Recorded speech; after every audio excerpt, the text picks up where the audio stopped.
আপনারা জানেন যে সিপিএম এবং বিজেপির যৌথ প্ররোচনায় আমাদের ভারতবর্ষের সুপ্রিম কোর্ট তারা রায় দিয়েছে যে 26,000 শিক্ষকের চাকরি বাতিল।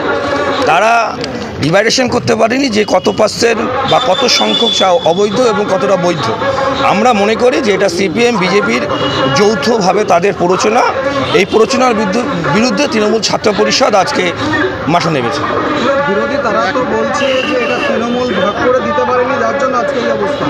এটা সম্পূর্ণ বাজে কথা। এটা আইনানুগ ব্যবস্থার মধ্যে রয়েছে। এরা পশ্চিমবঙ্গ সরকার, মমতা বন্দ্যোপাধ্যায়ের সরকার, মমতা বন্দ্যোপাধ্যায় সবসময় চায় যে চাকরি প্রত্যেকেরই থাকুক। আপনারা জানেন এবং আপনারা মিডিয়ার মাধ্যমেও বিভিন্ন সাধারণ মানুষকে দেখিয়েছেন যে মমতা বন্দ্যোপাধ্যায় চাকরিহারা শিক্ষকদের সাথে তিনি বসেছেন, তিনি আলোচনা করেছেন এবং তিনি বলেছেন যে তিনি থাকতে কারো চাকরি যাবেন না। আপনারা কি মানছেন যে দুর্নীতি হয়েছে? আমরা মনে করি যে কোথাও দুর্নীতির সাথে যুক্ত আছে কিনা সেটা তো আমরা বলতে পারবো না। সেটা এখন এই মুহূর্তে বলাটা উচিত না। যেটা এটা আইনানুগ ব্যবস্থার মধ্যে রয়েছে, এটা কোর্টের বিচারাধীন। কোর্ট আগামী দিন রায় দেবে, সেটাই আমরা মাধ্যমে দেবে নেব। আজকের এই মিছিল কোথা থেকে শুরু হচ্ছে, কোথায় কোথায় যাবে? আমরা এই মিছিল আজকে গাইঘাটা বাজার থেকে শুরু করে বাজার সংলগ্ন মাঠ আমরা ঘুরে আমরা এখান থেকে থানার মোড়ে গিয়ে আমরা শেষ করব এবং সেখানে আমরা একটা পদসভার মাধ্যমে আজকের এই বিক্ষোভ কর্মসূচি আমরা সমাপ্ত করব। কি নাম আপনার? অনুতোষ নাগ, সভাপতি, বনগাঁ সাংগঠনিক জেলা তৃণমূল ছাত্র পরিষদ।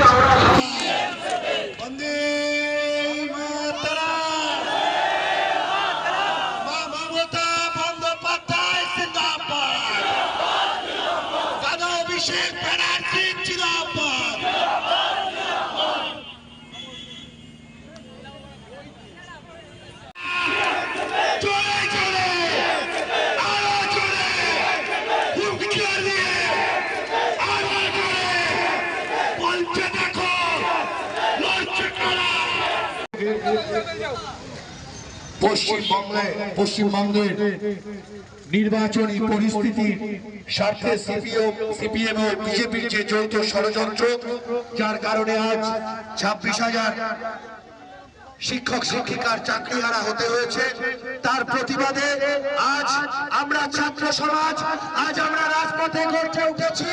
আমরা এর প্রতিবাদ করি, কারণ আসন্ন 26-এর নির্বাচনকে লক্ষ্য রেখে আমরা দেখতে পেলাম আজ যে ষড়যন্ত্রের চাল বলা হলো, সেই চাল চিরে আমরা তৃণমূল ছাত্র পরিষদ আমরা গর্জে উঠবো। আপনারা কারা? কারা? ওই ভাইটি করছে দেখো, মুক্তি দিয়ে